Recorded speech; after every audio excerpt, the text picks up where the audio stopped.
Second ফেজে vote হচ্ছে আর ঝামেলা হবে না, এটা কোনোদিন হয়? ভবানীপুর জ্বলছে মানে দৌড় হইছে সবাই, শুভেন্দু অধিকারী দৌড় হইছে, একদিকে জয় বাংলা বলছে, লোকালেই বলছে জয় শ্রীরাম করে দৌড়ছে। আবার সকাল সকাল মমতা ব্যানার্জি চলে গেছে বুথে, ওখানে বসে আছে। জীবনে আজ অব্দি রেকর্ড নাই মমতা ব্যানার্জি এত সকাল সকাল যে ভোট দিয়ে ওখানে বুথের সামনে বসে আছে, জীবনে দেখতে পাবে না। এইবারে প্রথম চ্যালেঞ্জ, বুঝতে পারছো? যতই হোক শুভেন্দু অধিকারী তো কাঁচা খিলাড়ি লয়, মমতা ব্যানার্জি জানে। তারপর একটু টিভি চ্যানেল দেখছি, দেখাইছে লাইভে, বলছে মমতা ব্যানার্জি আর শুভেন্দু অধিকারী একদম সামনাসামনি পাশাপাশি, কিছুই নয়, দুনিয়ার দূরত্ব, ওরা কোথায় আছে এরা কোথায় আছে গাড়িতে করে, দুনিয়ার দূরত্ব, তাতেও বলছে একদম পাশাপাশি। মানে এবারে মনে হচ্ছে মারামারি লেগে যাবে দুজনের মধ্যে, মমতা ব্যানার্জি এক গুতু মেরেই দিবে শুভেন্দু অধিকারীকে। মনে হচ্ছে এমন গুত তুমি দেবো না, সে বলেছিল তো মহা মুশকিল ভাই। এদিকে ভাইজান আমাদের নওশাদ সিদ্দিকী দড়ি বেড়াইছে, ওকে নাকি টিএমসি লোকেরা ওকে বাধা দিচ্ছে, যেখানে গেছে সেখানে বাধা দিচ্ছে। আর নওশাদ সিদ্দিকী বলছে মেরে ভেঙে দেবো, আয় মারবি আমাকে মারবি, নিয়ে নিয়ে চলে এসেছে। আনন্দ বেড়া লাগছে ভাই দেখতে, মজা আ গয়া ভাই। Hats off election commission. ভাঙরের মতন জায়গায় যেখানে প্রত্যেক বছর ভোটে বোম পড়ছে, গুলি মারামারি চলছে, সেখানে একটা বোম নাই, একটু গুলি নাই, কোনো বারুদ নাই, শুধু ঝামেলা চলছে। নর্মালি ঝামেলা যেরকম হয় সেরকম চলছে, কিন্তু কোনো সন্ত্রাস নাই। যারা বলছিল না যে সেন্ট্রাল ফোর্স কেন এসছে ওয়েস্ট বেঙ্গলে, আজ ওয়েস্ট বেঙ্গলের লোকরা বেরিয়ে পড়ে যে ভোট করছে না, কিছু কিছু জায়গায় এত লাইন ভোটের, তাও মানুষ দাঁড়িয়ে ভোট করছে।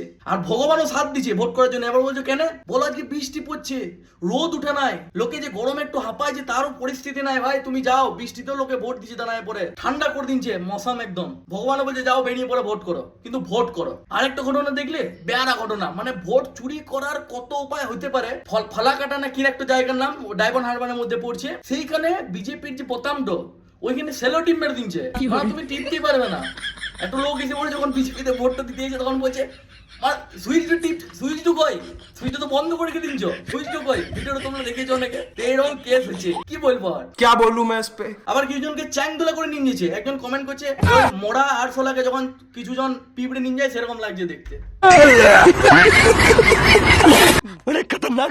আবার কিছু বয়স্ক মানুষের ইন্টারভিউ দেখছিলাম, তারা ডিরেক্টলি বলছে যে আমরা লাইফে, মানে আমার জীবনে আমি এত শান্তিপূর্ণভাবে ভোট আমি দেখি নাই, থ্যাঙ্কস টু ইলেকশন কমিশন। মানে আগে যখন ব্যালটে ভোট হতো তখন সালা ব্যালটটা উঠে নিয়ে চলে যেত লোকে, এখন সালা দেখছি যে ইভিএম এ ভোট হচ্ছে, কি করবো দে, বিজেপি সুইচটা বন্ধ করে দে, বিজেপি সুইচটা বন্ধ করে দিচ্ছে, ভোট দিতে পেরেছে না।